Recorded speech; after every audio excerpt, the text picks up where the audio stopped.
deze reportage bespreken we verschillende types van ongewenste bezoekers en de technieken die ze gebruiken.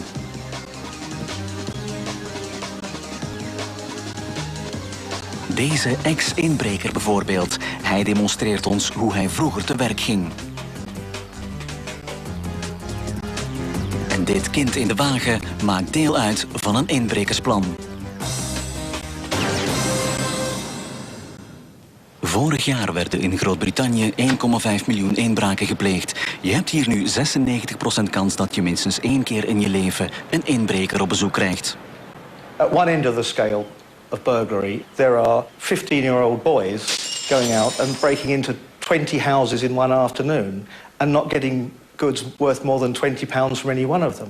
At the other end of the scale, you have gangs who had over 3 or 4 years burgled about 1,000 Norman churches in almost every county in the country, literally stealing the nation's heritage and having it shipped abroad where there's a ready market for it. The most common type of burglary in this country at the moment will be a grabber burglary. The burglars come along, they've kicked the back door in, they've grabbed what they wanted, and 10 minutes later they will not have that stolen property on them. They're kids that do 3-minute burglaries nowadays, aren't they? They just drive up to the door and smash the door in, and they're in and grab anything and out. They smash a window, or in daylight and all. You know, they're robbing ordinary people's homes. Basically, I started burgling because I needed money for drugs. Inbrekers verkiezen meestal een lege woning en in 1 op 3 gevallen breken ze overdag in. Zo ging het ook bij Jane Moulton. 's Middags bij klaarlichte dag keerde ze terug van haar werk. As I was driving down the road, there was a car parked in front of the drive. As I pulled up in front of it, I got out and there was a baby in the car. She was stood there, about 20 months old, absolutely beautiful she was. I didn't think anything was wrong until I actually walked up the drive and opened the door and seen that the little window at the side of the door, of the inner door, was broken and that the door was slightly open. I knew that somebody was trying to get away with something because all I could see was a head over the fence the one side and a big fat bum going over the other side. He was helping her over. So I knew somebody had been in my house. Maar ze lieten iets achter. Een kind van 2 jaar opgesloten in de auto. I realised that the baby that was down in the car at the bottom obviously belonged to these people. What I didn't understand was that they'd legged it the other way and left their baby in the car, in an open car, on a busy main road. Jane was helemaal over haar toeren en belde de politie. I says, look, they've left the baby in the car. I says, it's a busy road. Can I go? I'm going to go and get the baby out the car. And I was told, no, don't do that. You mustn't touch the baby. You might be charged with kidnapping if you take the baby. I says, well, it's a busy main road. What am I supposed to do? So they says, well, go and stand by the car and wait till the people come back. Well, they just robbed me out, ain't they? Toch besloot Jane de wacht te houden bij de auto. I stood there for about 10, 15 minutes. And all of a sudden, the lad came walking towards me. My stomach started churning. He went and got in the car, and I opened the car door the other side. And he said, what do you think you're doing? And I said, the police are coming. And he drove off. A couple of minutes later, the police come. And they followed him, and they actually did catch them. De dieven bleken Nicole Hayden en haar man Steven te zijn. Drugsverslaving was volgens hun eigen zeggen de oorzaak van de inbraak. Ze werden allebei beschuldigd van een hele reeks inbraken. Apparently this was what they did all the time, was take the baby along with them. Because nobody would suspect that if you're visiting a house with a baby, that you're coming to rob it. They'd left the baby outside on a busy main road, in a car, on its own, and that they'd actually bought it to do that sort of thing. I was angry about that because to me, that kiddie hadn't got a prayer.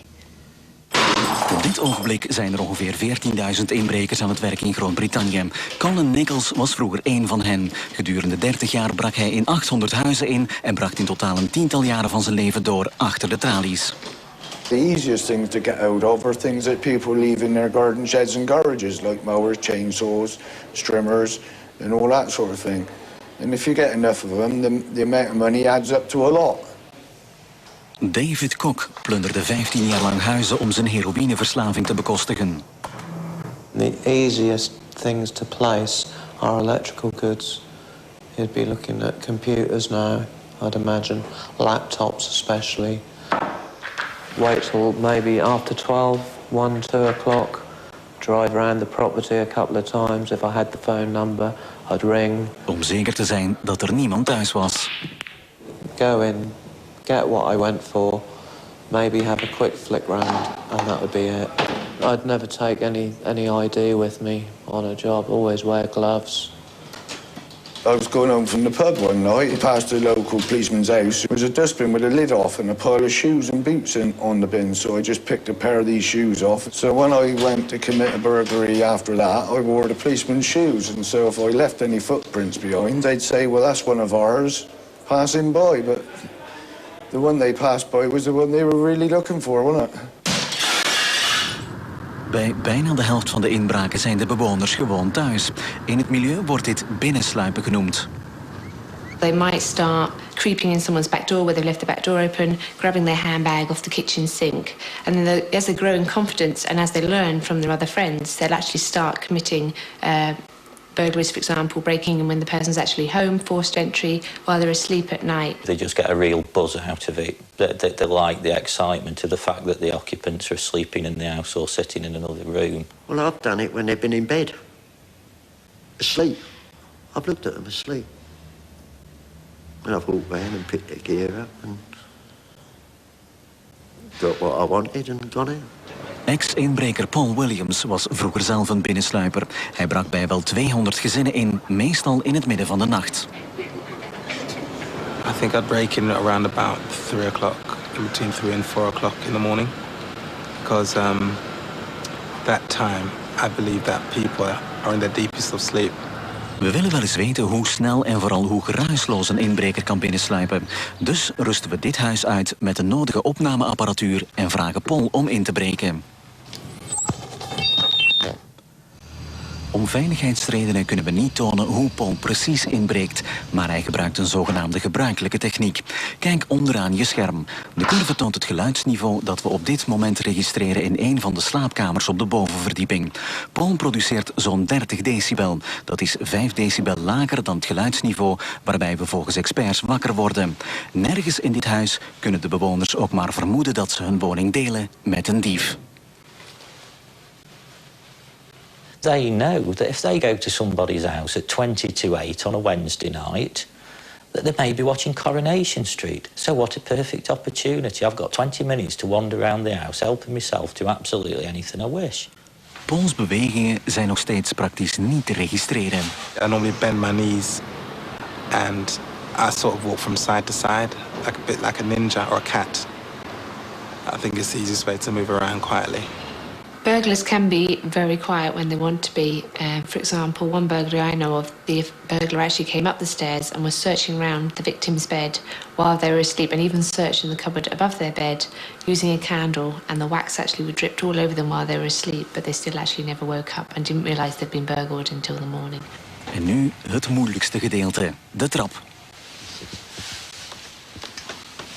I basically feel my way up. Put a foot on the step, each step, before I feel the creaks. Paul loopt nu naar buiten met een videorecorder onder de arm. Hierbij maakt hij het meeste lawaai, maar het geluidsniveau komt nog steeds amper overeen met het geluid dat je hoort in een bibliotheek. Dieven nemen gemakkelijk een gewoonte aan. In 1 op 4 gevallen zullen ze dan ook vaak in hetzelfde huis verschillende keren inbreken.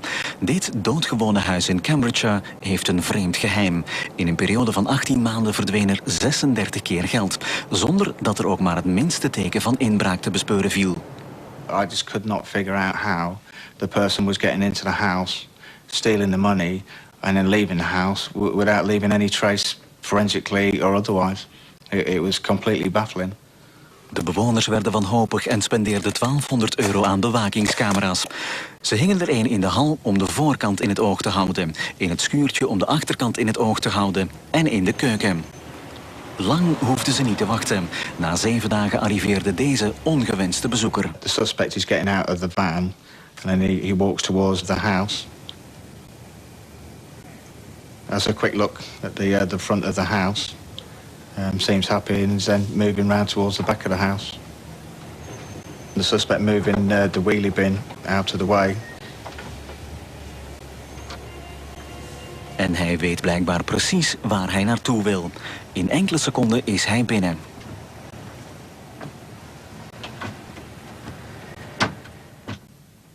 Kijk nog eens. Hier zie je hoe hij dat doet. Hij gebruikt het hondenluik. You see the burglar's having a look around, seen some money on the breakfast bar area. He's had a quick count of the money.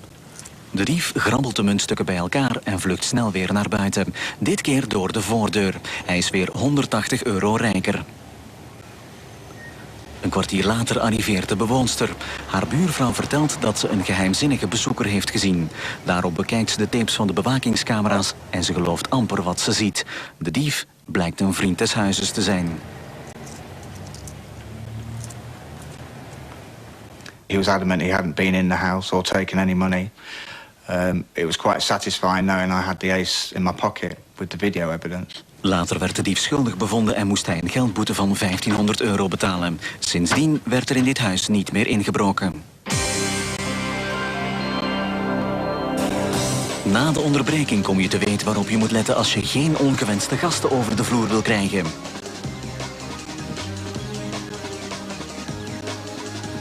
We tonen je hoe gevaarlijk een gezellige babbel soms kan zijn. En je ziet hoe deze vrouw het hoofd koel houdt en zo gespaard blijft van messteken.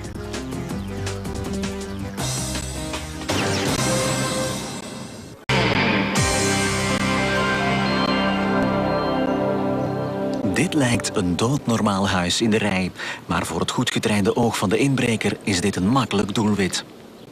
Duidelijke tekenen dat niemand thuis is, zijn de melkflessen voor de deur, de volle brievenbus en de auto die al een paar dagen stilstaat voor de deur. En er zijn nog andere hints voor de inbreker. Sometimes you have doorbells and the people are silly enough to put their names in the doorbell. Then you look the number up in the phone book or through directory inquiries, ring from a phone box up the road and leave the phone off the hook so it's still ringing. Go back to the property. Obviously you stand outside, you can hear the phone still ringing. You know there's no one there. Dieven observeren hun doel dagen aan een stuk. Ze bespioneren je huis zorgvuldig. I'd spend evenings or nights riding around in a car, just looking and maybe going down the same road 4 or 5 times in the period of one night. I've been there and took photos of them and sort out what way I'm going to get up there and always make an escape route. En als ze niet helemaal zeker weten of je thuis bent, dan dubbelchecken ze nog eens. You would probably go and knock on the door. If anyone would come to the door and ask for any odd jobs. We went and got these leaflets published and walked down both sides of the streets, knocking on the doors. If nobody come to the door, we would go around the back and find a way in. Ex-inbreker Paul Williams werkt nu voor een beveiligingsfirma. Hij zal ons uitleggen hoe je het gemakkelijkst inbreekt in dit huis. Well, first of all, I'd feel to see if this tab lock is actually on. And if it's off like this one, the only thing that's holding the door shut is this actual lock here. En dieven kunnen dat makkelijk openen met een stukje huishoudplastiek. These are sash windows, they're very common. They're the most easiest windows to actually get in or to open, really. I suggest that if you want to make your house burglar-proof, go for double glazing. The best way to put a burglar off is to fit an alarm. But I'd also make sure you've got at least 2 locks on your front door and your back door. Met tijdsklokken moet je voorzichtig omspringen. One way where they go wrong, they set the timers to go off all on the same time, sort of thing. So by luck, you could be going past the place, hypothetically speaking, and then all of a sudden all the lights go out all in one go.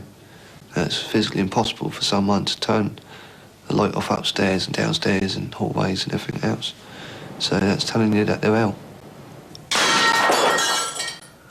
De meeste inbrekers bespioneren hun slachtoffers, maar sommige meer exclusieve inbrekers besteden er maanden en maanden aan. They'd obviously observed the house very carefully. Before they broke in, we subsequently discovered they'd cut all the telephone wires.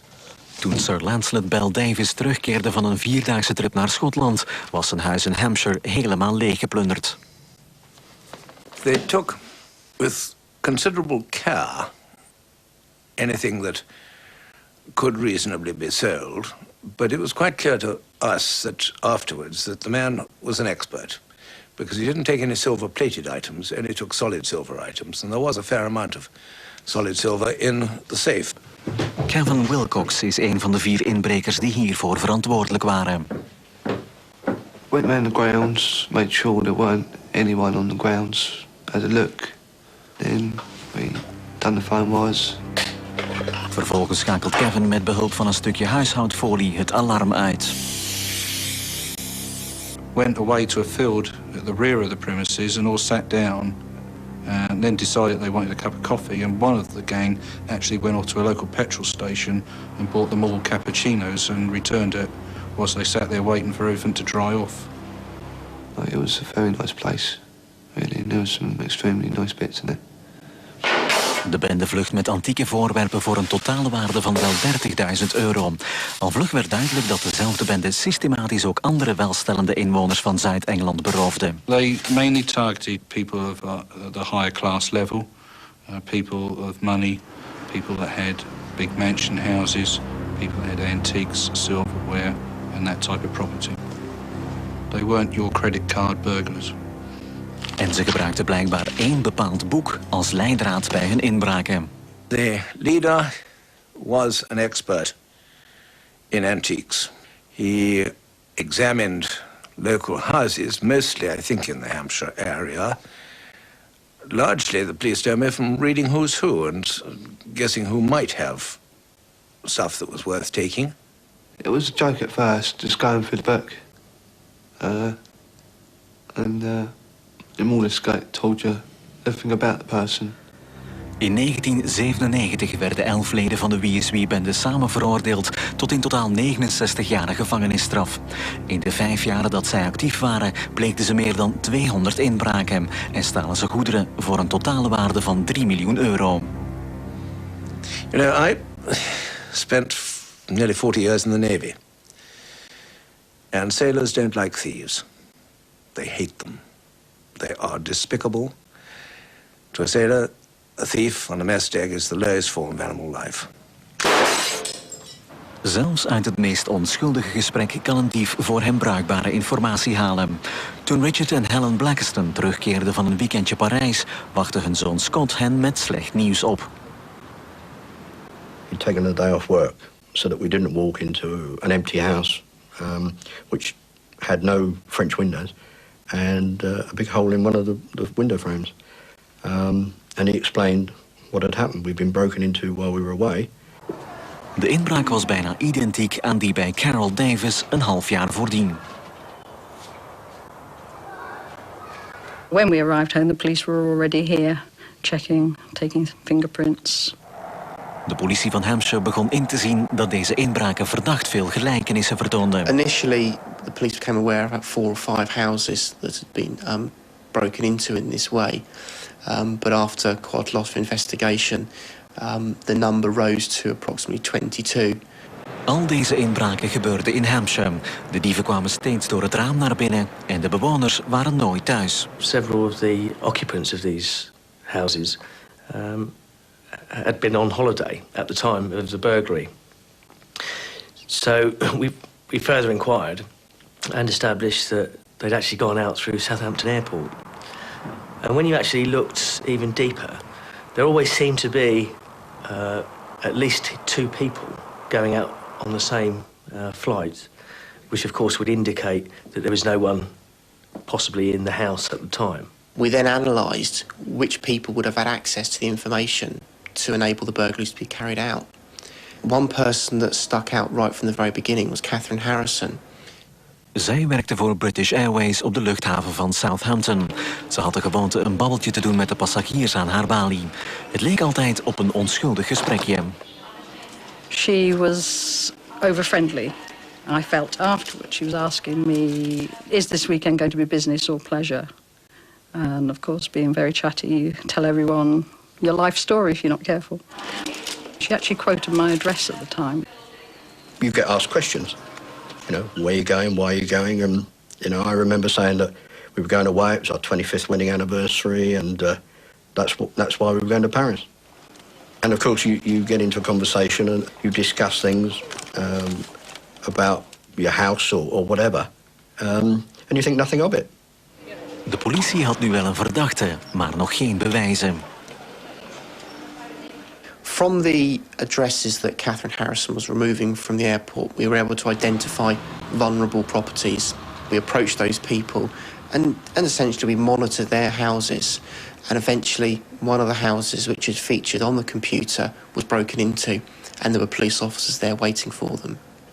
De inbrekers werden geïdentificeerd. Het waren Jade Eiffelt en Gary Harrison, de broer van Catherine. She would contact Gary and she would also print off lists of individuals that had left the country and take home to him. And in fact, in the subsequent searches, we found one such list. Gedurende de 6 maanden dat ze hun gangetje konden gaan, stal het trio goederen voor meer dan €300.000. Ze werden opgesloten voor een totaal van 15 jaar. We were going away on a wedding anniversary. We were happy. We were happy probably to tell people that. I mean, now we don't tell anybody anything. We've learned that lesson. Inbraken gebeuren vaak, maar een dief ontmoeten in je eigen huis gebeurt gelukkig niet zo vaak. Janet Swain kwam op een dag thuis in Somerset en vond er een gebroken raam. I walked carefully through the house. The television was still there, the video was still there, everything was in place, no sign of anybody, until I got into the hall.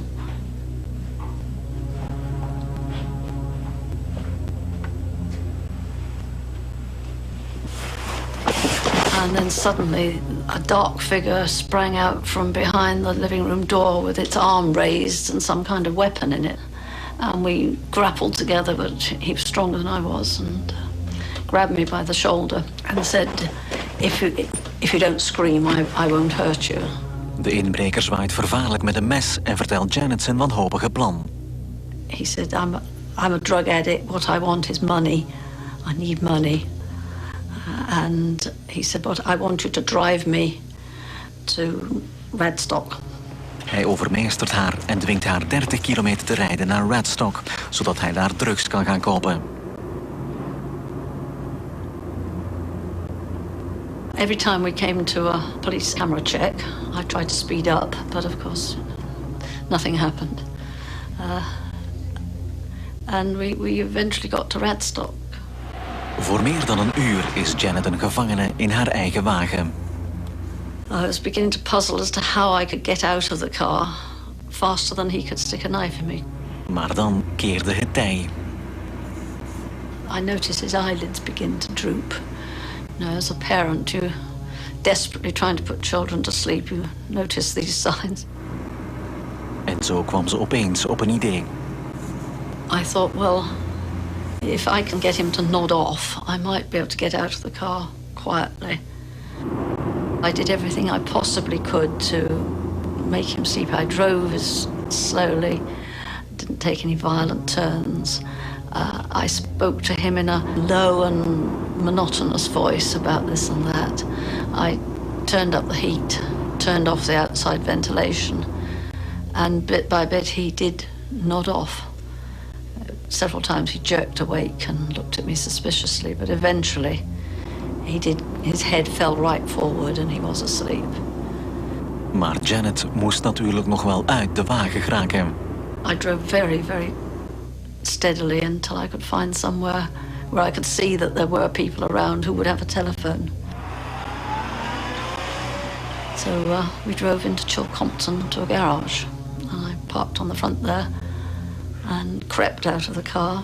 Janet verwittigde de politie en enkele minuten later werd de inbreker al gearresteerd. Hij zit momenteel een gevangenisstraf van 8 jaar uit. I found it amazing she's confronted by a man with a knife. And you can imagine how shocking that is. She's then taken to a vehicle, driven away by this man still having a knife, and when she sees he's falling asleep, she has a sense and the presence of mind to turn the heater up. I don't think many people would have been able to think of this. I just felt drained, I think, as much as anything, and immensely relieved to be still alive. Volgende week gaan we na hoe dure parfummerken op straat kunnen verkocht worden voor een appel en een ei. We tonen hoe de Formule 1-racer Jonathan Palmer geplaagd wordt door een oplichter. En we gaan in de leer bij een man die beweert alles te kunnen bieden wat je nodig hebt om oplichter te worden.